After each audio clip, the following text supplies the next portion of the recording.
ನಮಸ್ಕಾರ, ಶುಭೋದಯ. ಸಂಕಲ್ಪ ಸಿದ್ಧಿ ವಿಶೇಷ ಕಾರ್ಯಕ್ರಮಕ್ಕೆ ತಮ್ಮೆಲ್ಲರಿಗೂ ಆತ್ಮೀಯ ಸ್ವಾಗತ ಹೇಳ್ತಾ ಇರೋದು ನಾನು ಅನುಷಾ. ನಿಮ್ಮ ಜೀವನದಲ್ಲಿ ಅನೇಕ ರೀತಿಯಾಗಿರುವಂತಹ ತೊಂದರೆಗಳು, ಕಷ್ಟಗಳು, ಸಮಸ್ಯೆಗಳು ಎಲ್ಲ ರೀತಿ ಪರಿಹಾರ ಮಾಡ್ಕೊಳ್ತಾ ಇದ್ದೀವಿ.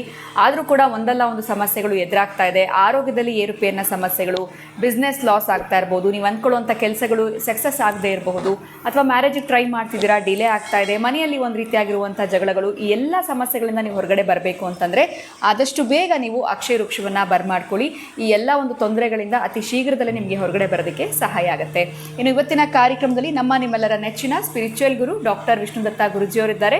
ಬನ್ನಿ ಗುರುಗಳನ್ನ ಕಾರ್ಯಕ್ರಮಕ್ಕೆ ಬರ್ಮಾಡ್ಕೊಳ್ಳೋಣ. ನಮಸ್ತೆ ಗುರುಗಳೇ, ಶುಭೋದಯ. ಕಾರ್ಯಕ್ರಮಕ್ಕೆ ಆತ್ಮೀಯ ಸ್ವಾಗತ. ಗುರುಗಳೇ, ಪ್ರತಿಯೊಬ್ಬರು ಜೀವನ ಸಾಗಿಸೋದಕ್ಕೆ ಕೆಲಸಕ್ಕೆ ಹೋಗ್ತಾರೆ ಅಥವಾ ಬಿಸ್ನೆಸ್ ಮಾಡ್ತಾರೆ. ಕೆಲವರು ಬಿಸ್ನೆಸ್ನಲ್ಲಿ ಸಕ್ಸಸ್ ಹೊಂದಿರ್ತಾರೆ, ಇನ್ನು ಕೆಲವರು ಎಲ್ಲೋ ಒಂದು ಕಡೆ ಬಿಸ್ನೆಸ್ ಮಾಡ್ತಾ ಇದ್ದೀವಿ, ಬಿಸ್ನೆಸ್ನಲ್ಲೂ ಚೇಂಜಸ್ ಮಾಡಿದ್ದೀವಿ, ಆದರೂ ಕೂಡ ಸಕ್ಸಸ್ ಅನ್ನೋಂಥದ್ದು ಕಾಣಿಸ್ತಾ ಇರೋದಿಲ್ಲ. ಸೊ ಇವತ್ತಿನ ನನ್ನ ನೇರವಾಗಿರುವಂಥ ಪ್ರಶ್ನೆ ಏನು ಅಂತಂದರೆ, ಬಿಸ್ನೆಸ್ನಲ್ಲಿ ಸಕ್ಸಸ್ಫುಲ್ ಆಗಬೇಕು ಅಂತಂದರೆ ಅವರಿಗೇನಾದರೂ ನೀವು ಟಿಪ್ಸ್ನ ತಿಳಿಸ್ಕೊಡ್ಬೋದಾ? ಬಿಕಾಸ್ ಎಂಥ ಪ್ರಶ್ನೆ ಕೇಳಿದ್ರು ನೀವು ಉತ್ತರ ಕೊಡ್ತೀರಾ. ಸೊ ಇವತ್ತು ಬಿಸ್ನೆಸ್ ಪೀಪಲ್ಗೆ ಹೆಲ್ಪ್ ಆಗಲಿ ಅನ್ನೋ ಉದ್ದೇಶವಾಗಿ ಸೊ ಬಿಸ್ನೆಸ್ ಸಕ್ಸಸ್ಫುಲ್ ಆಗೋದಕ್ಕೆ ಟಿಪ್ಸ್ ತಿಳಿಸ್ಕೊಡ್ತೀವಿ. ಓಂ ವಿಶ್ವಸ್ಮೈ ನಮಃ. ಪ್ರೀತಿಯ ಬಂಧುಗಳೇ, ಎಲ್ಲೋ ಅನುಷಾ ಹೊಸದಾಗಿ ಬಿಸ್ನೆಸ್ ಸ್ಟಾರ್ಟ್ ಮಾಡಿದಾರೆ ಅಂತ ಕಾಣುತ್ತೆ. ಬಹುಶಃ ಅವರ ಅಭಿವೃದ್ಧಿಗೆ ಕೇಳ್ತಾರೆ, ಇರಲಿ, ಅದು ನಮಗೂ ಹೆಲ್ಪ್ ಆಗುತ್ತೆ ಅಂತಂದ್ರೆ ಆಗಲಿ. ಅದಕ್ಕೆ ಸ್ವಲ್ಪ ಪ್ರಾಕ್ಟಿಕಲಾಗಿ ತೋರಿಸೋದು ಕೂಡ ಕೆಲವೊಂದು ಅವಶ್ಯಕತೆ ಇರುತ್ತೆ. ಅದು ಕೊಟ್ಟರೆ, ನಿಮ್ಮ ಹತ್ರ ಪೆನ್ನು ಪೇಪರ್ ಕೊಟ್ಟರೆ ಅದನ್ನು ತೋರಿಸೋಣ. ಪ್ರೀತಿಯ ಬಂಧುಗಳೇ, ಬಹಳ ಪ್ರಮುಖವಾಗಿರ್ತಕ್ಕಂತಹ ಘಟ್ಟವನ್ನು ನಿಮ್ಮ ಮುಂದೆ ಪ್ರಾಕ್ಟಿಕಲ್ಲಾಗಿ ತೋರಿಸ್ತಕ್ಕಂತಹದ್ದು.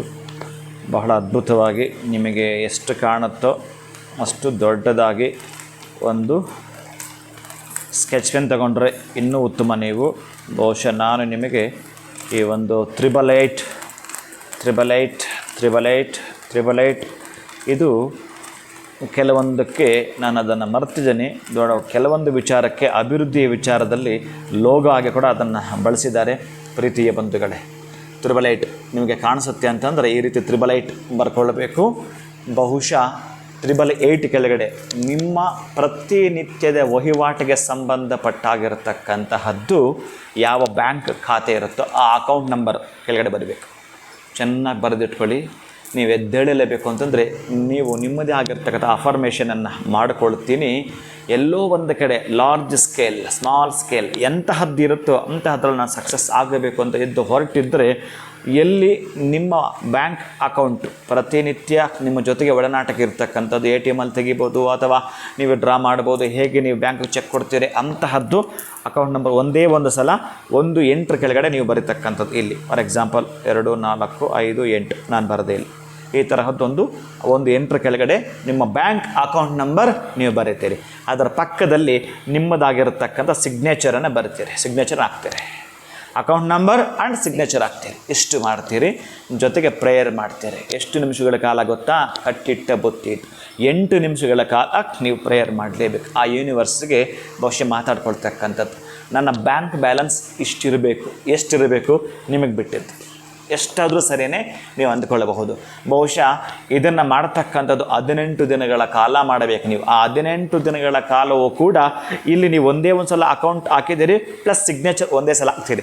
ಆದರೆ ಪ್ರತಿ ದಿನವೂ ಕೂಡ ನೀವು ಯಾವ ಸಂದರ್ಭದಲ್ಲಾದರೂ ಸರಿಯೇ, ನೀವು ರಾತ್ರಿ ಆಗಿರಬಹುದು, ಮಧ್ಯಾಹ್ನ ಆಗಿರಬಹುದು, ಹಗಲಾಗಿರಬಹುದು, ಇದನ್ನು ಇವತ್ತು ನೀವು ನೋಡ್ತಾ ಇದ್ದೀರ ಅಂತಂದರೆ ಮತ್ತೆ ಅದರ ಕೆಳಗಡೆ ಪ್ರತಿನಿತ್ಯ 888 ಸ್ಮಾಲ್ ಆಗಿ ಬರೀಬೇಕು.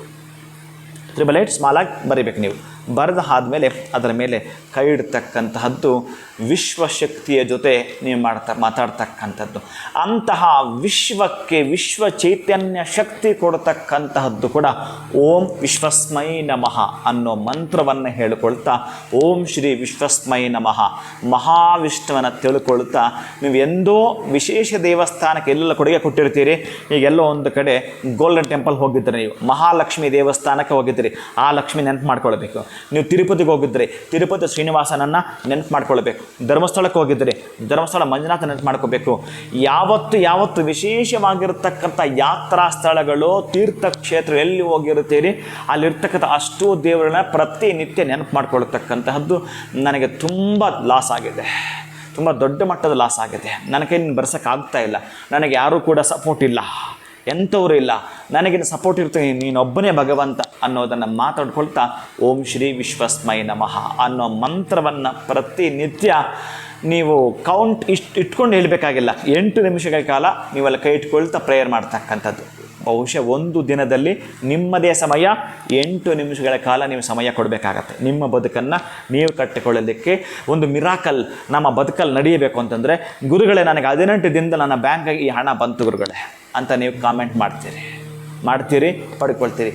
ಬಹುಶಃ 24 ತಾಸು ಕೂಡ ಕೆಲವರು ಪಡ್ಕೊಳ್ತೀರಿ, 36 ತಾಸಲ್ಲಿ ಕೆಲವರು ಪಡ್ಕೊಳ್ತೀರಿ. ಇದರ ಮೇಲೆ ಅಂತಹ ನಂಬಿಕೆ ಇಟ್ಟು ವಿಶ್ವದ ಜೊತೆಗೆ ಮಾತಾಡ್ತಕ್ಕಂಥ ಓಹೋ ದೇವನೇ, ಭಗವಂತನೇ, ನನ್ನನ್ನು ಕರುಣಿಸ್ತಕ್ಕಂಥ ನೀನೊಬ್ಬನ ಬಿಟ್ಟರೆ ಇನ್ಯಾರೂ ಸಾಧ್ಯವೇ ಇಲ್ಲ ಅಂತಕ್ಕಂತಹ ಮಾತನ್ನು, ಭಗವನ್ನಿಯಾಮಕನ ಸ್ವರೂಪಗಳನ್ನು ನೀವು ತಿಳಿದುಕೊಳ್ತಾ ಬರ್ತಕ್ಕಂಥದ್ದು, ನೋವನ್ನು ವ್ಯಕ್ತಪಡಿಸ್ತಕ್ಕ ನೀವು ಯಾರ ಮುಂದಿನ ನೋವು ನಿಮ್ಮ ಹಳಿಲನ್ನು ತೋಡ್ಕೊಂಡು ಅಳ್ತೀರಲ್ಲ, ಅದನ್ನು ಬಿಡಿ. ಅವರು ನಿಮ್ಮನ್ನು ಎನ್ಕ್ಯಾಶ್ ಮಾಡ್ಕೊಳ್ತಾರೆ, ನೀವು ಹೇಳ್ಕೊಂಡು ಕಷ್ಟವನ್ನು ನೋಡ್ಕೊಂಡು ಇನ್ನೊಂದು ಉಪಯೋಗ ಮಾಡ್ಕೊಳ್ತಾರೆ, ಬಿಟ್ಟರೆ ನಿಮ್ಗೆ ಸಹಾಯ ಮಾಡಲ್ಲ. ಸಹಾಯ ಮಾಡ್ತಕ್ಕಂಥ ಯಾರು ಅಂತ ನಿಮ್ಗೆ ಗೊತ್ತಿರುತ್ತೆ, ಅವ್ರ ಮುಂದೆ ನೀವೇನು ಅಳಬೇಕಾಗಿಲ್ಲ, ನಿಮ್ಮನ್ನು ಅಳಿಸೋದು ಇಲ್ಲ ಅವರು. ಅಂತಹದ್ದು ಅಂತಂದರೆ ಭಗವಂತ ಇರ್ತಾನೆ ನಿಮ್ಮ ಜೊತೆಗೆ. ಈ ನಂಬರ್ ಇದೆಯಲ್ಲ, ಅತ್ಯಂತ ಅದ್ವಿತೀಯವಾಗಿದ್ದ ಬದುಕನ್ನು ನಿಮಗೆ ಕಟ್ಟಿಕೊಡುತ್ತೆ. ಎಂತಹದ್ರಲ್ಲಾದರೂ ಸರಿಯೇ, ಬಹುಶಃ 18 ದಿನಗಳ ಒಂದು ಮಿರಾಕಲ್ ನಡೆದೇ ತೀರಬೇಕು ನಮಗೆ. ಆ ಹಣಕಾಸಿನ ವಿಚಾರದಲ್ಲಿ ಈ ಪದ್ಧತಿಯನ್ನು ಅನುಸರಿಸ್ತೀರಿ. ಮತ್ತು 18 ದಿನಗಳಾದ ನಂತರ ಎಂತ ಮಾಡೋದು ಗುರುಗಳೇ? ಇದು ನಿಮ್ಮ ಪ್ರಶ್ನೆ ಒಳಗೊಂಡಿರುತ್ತೆ. ಪ್ರತಿನಿತ್ಯ 888 ಅದರ ಕೆಳಗಡೆ ಬರಿತಾನೇ ಇದ್ದೀರಿ. ಒಂದು ಸಲ ಮಾತ್ರ ಆ ಅಕೌಂಟ್ ನಂಬರ್ ಬರೆದ್ರಿ, ಸಿಗ್ನೇಚರ್ ಹಾಕಿದ್ರೆ 888 ಬರೆದ್ರಿ, 18ನೇ ದಿನ ಸಂಜೆ ಅಥವಾ 19ನೇ ದಿನ ಇದನ್ನು ಪೂರ್ಣವಾಗಿ ಚಿಕ್ಕದಾಗಿ ಮಡಚತಕ್ಕಂಥದ್ದು. 101 ರೂಪಾಯಿ ಜೊತೆಗೆ ನೀವು ಎಲ್ಲಿಯಾದರೂ ನಿಮಗೆ ಇಷ್ಟವಾಗಿರತಕ್ಕಂತಹ ದೇಗುಲ ಅಥವಾ ಶ್ರೀನಿವಾಸನ ದೇಗುಲ, ಮಹಾಲಕ್ಷ್ಮಿಯ ಸನ್ನಿಧಾನದ ಉಂಡೆ ಒಳಗಡೆ ಹಾಕ್ತೀನಿ ಅಂತಂದೆ ನೀವು ಮಹಾಲಕ್ಷ್ಮಿಯ ಪಾದಾರ್ಪಣ ಮಸ್ತು. ಮಹಾಲಕ್ಷ್ಮಿಗೆ ನೀವು ಅವಳ ಪಾದಕ್ಕೆ ನಿಮ್ಮ ಲೆಟ್ರನ್ನು ಕಳಿಸ್ಕೊಟ್ಟಿದ್ದೀರಿ, ನಿಮ್ಮ ನೋವು ಅವಳಿಗೆ ತಲುಪಿದೆ. ಬಹುಶಃ ನಿಮಗೀಗಾಗಲೇ 18 ದಿನದ ಒಳಗಡೆ ಕೊಟ್ಟಿರುತ್ತಾಳೆ ಅಥವಾ ಕೊಡಲೇಬೇಕು. ನೀವು ಉಂಡಿಗೆ ಸಮರ್ಪಣೆ ಮಾಡ್ತೀರಿ. ಬಹುಶಃ ಒಂದಷ್ಟು ಆ ದೇವಸ್ಥಾನಕ್ಕೆ ಒಂದು ನೈವೇದ್ಯವನ್ನು ಸಮರ್ಪಣೆ ಮಾಡ್ತಕ್ಕಂಥ ಕೆಲಸವನ್ನು ಮಾಡ್ಕೊಳ್ತೀರಿ. ಏನಾದರೂ ಸಿಹಿಯನ್ನು ನಿಮ್ಮ ಸುತ್ತ ಇರತಕ್ಕಂಥದ್ದು ಮನೆಯವರೆಗೂ ಮಕ್ಕಳಿಗೂ ಹಂಚುತ್ತೀರಿ. ಅಲ್ಲಿಂದ ಆಚೆಗೆ ನಿಮ್ಮ ಭವ್ಯ ಬದುಕನ್ನು ಕಟ್ಟಿಕೊಡ್ಲಿಕ್ಕೆ 888 ನನಗೆ ಸಾಧ್ಯ ಆಯಿತು ಅಂತ ಮೆಸೇಜ್ ಮಾಡ್ತೀರಿ. ಪ್ರೀತಿಯ ಬಂಧುಗಳೇ, ಗುರುಗಳೇ, ಒಂದೇ ಒಂದು ಪ್ರಶ್ನೆ. ಈ 888 ಈ ಒಂದು ಬರ್ಕೊಳ್ಳುವಂಥ ಪ್ರಕ್ರಿಯೆಯನ್ನು ಇವಾಗ ಬಿಕಾಸ್ ಬಿಸ್ನೆಸ್ ಮಾಡುವಂಥ ಜಾಗದಲ್ಲೇ ಮಾಡಬೇಕಾಗತ್ತಾ, ಮನೆಯಲ್ಲಿ ಕೂಡ ಈ ಸಂಖ್ಯೆ? ನೋ ಏನು ಅಂತಂದರೆ, ಅದೇ ನಾನು ಆ ದಿನದಲ್ಲಿ ಅವ್ರಿಗೆ ಸಮಯ ಸಿಕ್ಕಿದಾಗ ಅಂತ ಹೇಳಿದ್ದೀನಿ.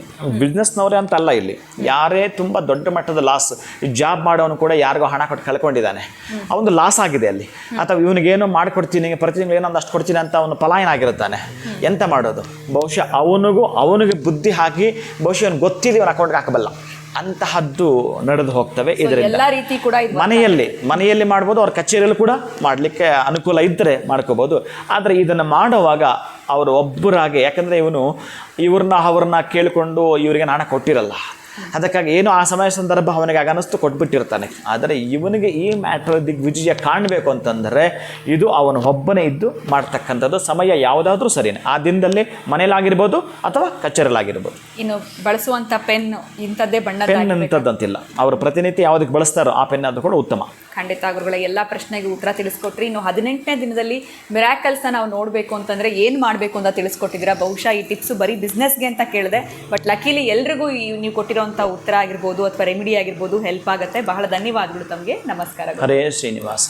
ಸೊ 888 ನಂಬರ್ನ ಒಂದು ಚಮತ್ಕಾರ ಆಗಿರ್ಬೋದು, ಮಿರಾಕಲ್ಸು ಯಾವ ರೀತಿ 18ನೇ ದಿನದಲ್ಲಿ ಆಗುತ್ತೆ ಅನ್ನೋದ್ರ ಬಗ್ಗೆ ನಮಗೆ ಗುರುಗಳು ತಿಳಿಸ್ಕೊಟ್ಟಿದ್ದಾರೆ. ಸೊ ನಿಮಗೂ ಕೂಡ ಈ ಒಂದು ರೆಮಿಡಿ ಇಷ್ಟ ಆಗಿದೆ ಅಂತ ಭಾವಿಸ್ತಾ ಮತ್ತೊಂದು ಹೊಸ ವಿಡಿಯೋನಲ್ಲಿ ತಮ್ಮನ್ನು ಭೇಟಿ ಮಾಡ್ತೀನಿ. ನಮಸ್ಕಾರ.